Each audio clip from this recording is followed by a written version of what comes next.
Hello welcome back to my YouTube channel. और आज हम एक एमसीक्यू सॉल्व करने वाले हैं जो कि एक बार एक पास्ट पेपर में आ चुका है। The question is if a soap bubble is given some charge then its radius would.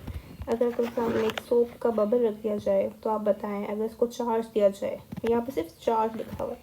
It means ये चार्ज पॉजिटिव भी हो सकता है और ये नेगेटिव भी हो सकता है। इट्स योर विश, आप कौन सा कंसिडर करें। अगर इस स्फेयर को चार्ज दिया जाता है तो इसका रेडियस क्या होगा। इधर इट विल इंक्रीज और डिक्रीज या रिमेन अनचेंज या मे इंक्रीज और decrease depending upon whether the charge is positive और negative. What do you think? Like pause this video and then actually understand and apply all the concepts that you have learned so far and try to figure out the answer. I hope you are back.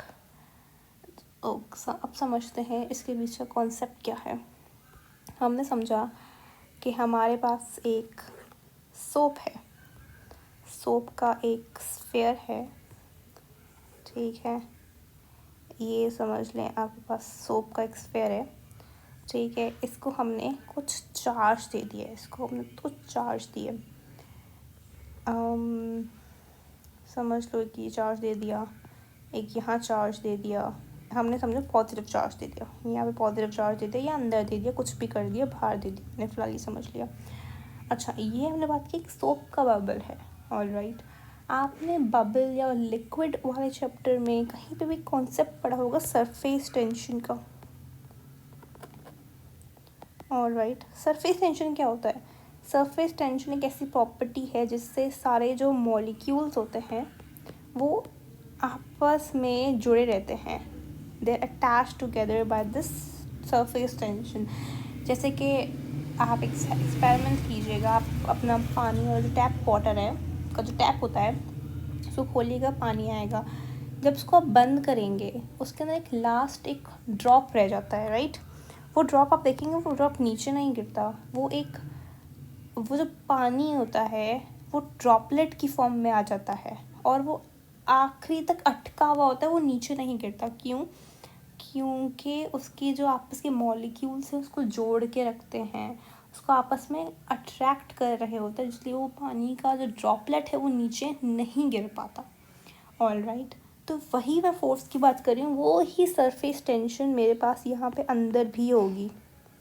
Alright, समझिएगा, मेरे पास surface tension अंदर है। इसके surface tension क्या कर रही है? इसको आपस में मिलाए रख रही है, इसकी फोर्स आपस में मिला के रख रही है, जोड़ के रख रही है, ठीक है। एक मेरे पास फोर्स है, वो है सरफेस टेंशन। अब मैंने इसको चार्ज भी इंट्रोड्यूस करवा दिया।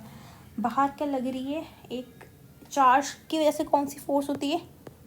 इलेक्ट्रोस्टैटिक फोर्स होती है। कौन सी फोर्स होती है? इलेक्ट्रोस्टैटिक। अब इलेक्ट्रोस्टैटिक फोर्स से कर रही है, ये पॉजिटिव है।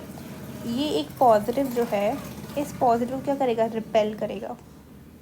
तो मैंने बोला ये वाला जो पॉजिटिव है ये इसको रिपेल कर रहा है सॉरी, ये जो वाला जो इसको पॉजिटिव है ये इसको रिपेल कर रहा है, बोल रहे दूर रहो। ये वाला जो पॉजिटिव है वो इसको रिपेल कर रहा है। ये वाला जो पॉजिटिव है ये इसको रिपेल कर कि यहाँ से निकलो, जहाँ से मतलब छोड़ दो, क्योंकि पॉजिटिव चार्जेस हैं, ये लाइक चार्जेस हैं। लाइक चार्जेस तो आपस में रिपेल ही करेंगे। तो बाहर की फोर्स है मेरे पास इलेक्ट्रोस्टैटिक फोर्स, और अंदर की फोर्स कौन सी है? सरफेस टेंशन, ठीक है। आप खुद बताएं यहाँ पे सबसे जो स्ट्रॉन्ग फोर्स है वो कौन सी होगी? इलेक्ट्रोस्टैटिक होगी या फिर सरफेस टेंशन?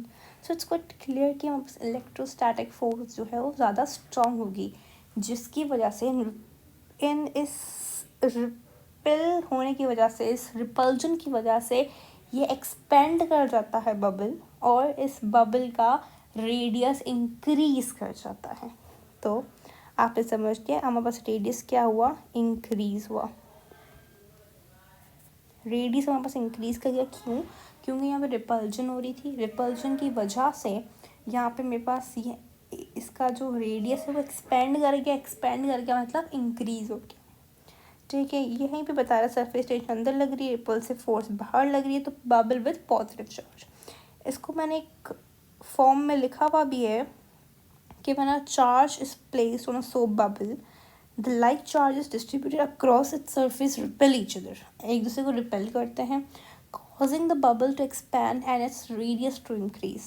ठीक है, regardless of whether the charge is positive या फिर negative, it does not matter कि आपका charge positive है या negative है, लेकिन radius तो increase होगा ही होगा. क्यों? क्योंकि आपका bubble expand कर रहा है. कुछ की पॉइंट्स हैं कि इलेक्ट्रोस्टैटिक रिपल्जन हो रही है. The repulsive force between the like charges on bubble surface is the primary reason for the radius increase. क्यों?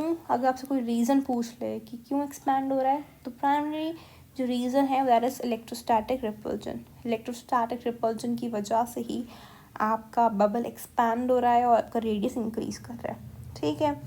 दूसरा है uniform distribution. The charge is distributed uniformly across the bubble surface leading to even outward pressure. एक बाहर की तरफ pressure भी बन रहा है क्योंकि ये इवनली चार्ज्ड है. इवनली चार्ज मतलब यहाँ पे ही पॉजिटिव है, यहाँ पे भी, यहाँ पे भी, यहाँ पे भी.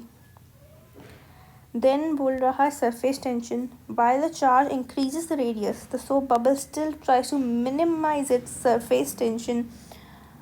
जब ये चार्ज इंक्रीज कर रहा था अपना रेडियस, तो बबल जो है वो फिर भी चाह रहा था कि इसकी सरफेस टेंशन की वजह से ये वापस कम आ जाए. लेकिन मैंने क्या बताया, इसका प्राइमरी रीज़न क्या है इसका रेडियस इंक्रीज होने का, दैट इज इलेक्ट्रोस्टैटिक रिपल्जन या फिर electrostatic force.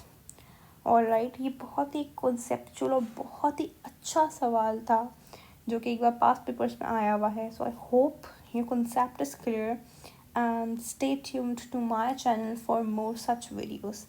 Till then, take care and bye bye.